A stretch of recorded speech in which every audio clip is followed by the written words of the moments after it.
ए निशा हाँ जी तू कहलू माही मनीषा के उठे खातिर तो कहता प्रिंस के लड़का बड़ी से थाक देते कि इश्क और प्यार का अब मजा लीजिए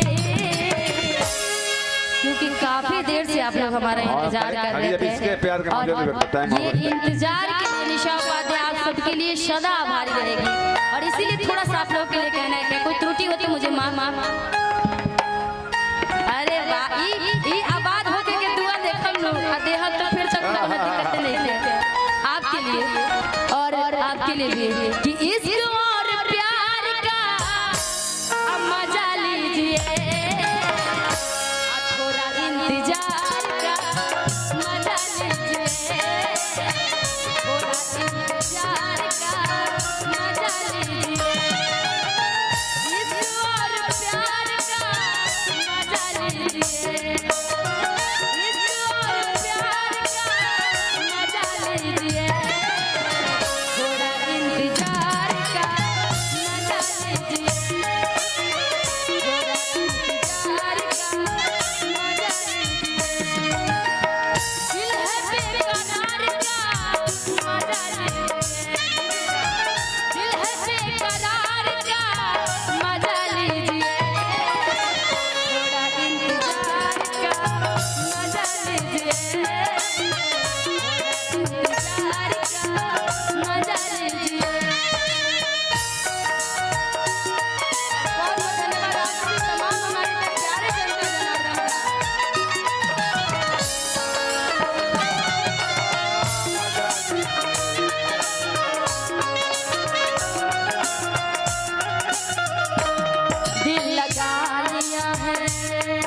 कनेक्शन होता है ना ये दिल का कनेक्शन आपका नाम मैं भूल गई आप अपना नाम अभिषेक जी ये जो दिल का कनेक्शन होता है ना जब एक बार दिल से दिल का कनेक्शन लग जाए साउंड वाले भैया जब एक बार दिल का कनेक्शन किसी से लग जाए जैसे कि निशा का दिल का कनेक्शन आप लोगों से लगा हुआ है दिल लगा लिया दिल लगा लिया मैंने तुमसे प्यार करके तुमसे प्यार करके दिल लगा लिया है मैंने तुमसे प्यार करके तुमसे प्यार करके तुमसे प्यार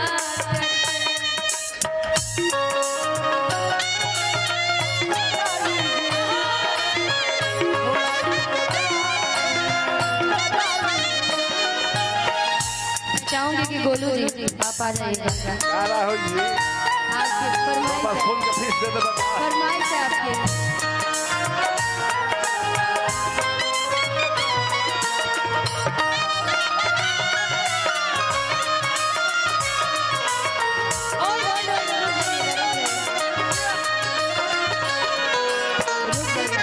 और अभिषेक जी की फरमाइश है गोलू जी एक गोलू जन बाचल बता है ना और बहुत बहुत धन्यवाद छोटे बाबा को तो सबसे पहले दीजिएगा अरे हमारा तो केहू को देवे के पड़ी बड़ी बदमाश एक मैक दे दीजिए मुझे का राहुल जी सब फीस है जे का जमा कर देबो अरे से बताओ जवान बरस अबे खींचा लइका बा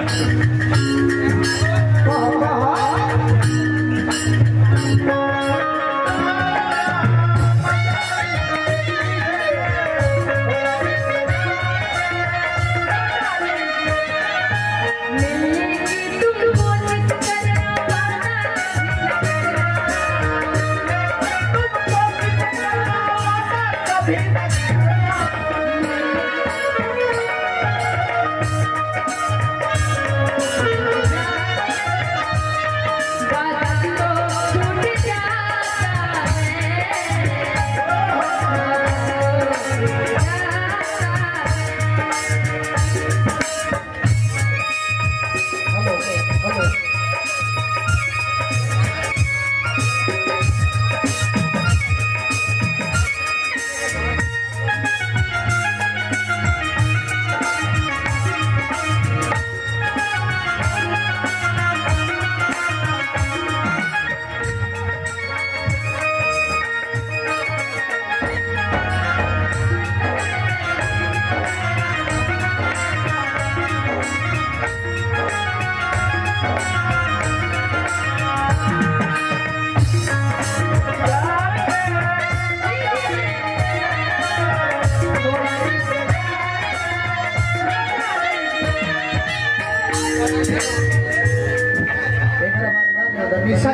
फिर हम सब गए ए अभिषेक जी बीच में हाथ मत धरो करे को लगता है जीपी सो गया है तनी सीसी पर करके ध्यान दीजिए क्या करिए सब स्कूल के बीच से गा दे हमारा कहना 50 रुपये सुबह देखा जाता है कहे ना चाचा तेरे छोड़ दे वो तू सब जाली नोट चले गए कहा कुछ कहा क्या मनोज भैया के कौन सब बात सब सारा भाई है राहुल जी का नंबर दे दीजिए कि जनती जटी कुली पे राजा जी लो भाई ऐसे भी इनका राजा ही लाग है गोलू राजा जगत के राजा है राजा जी का जनती जटी कुली पे राजा जी लो भाई जय है आ किस्म किस्म के हम लगती छोटकी नंदी रे किस्म किस्म के हम लगती जनती जटी कुली पे राजा जी लो भाई जय है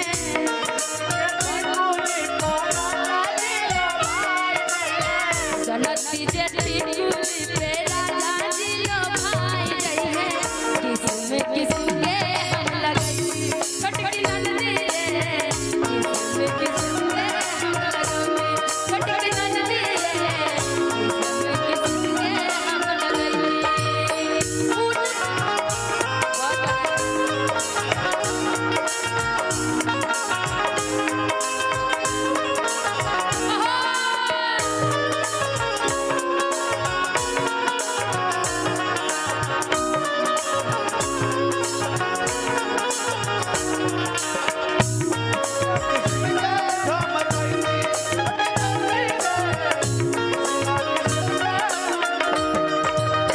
राजा जी लसुर हो सिंगार हम करती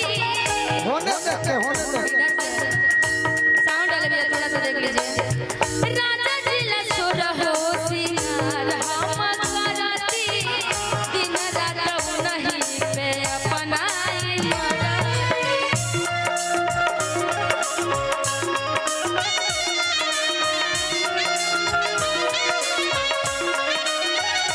जनती जटी कुली पे राजा जी लो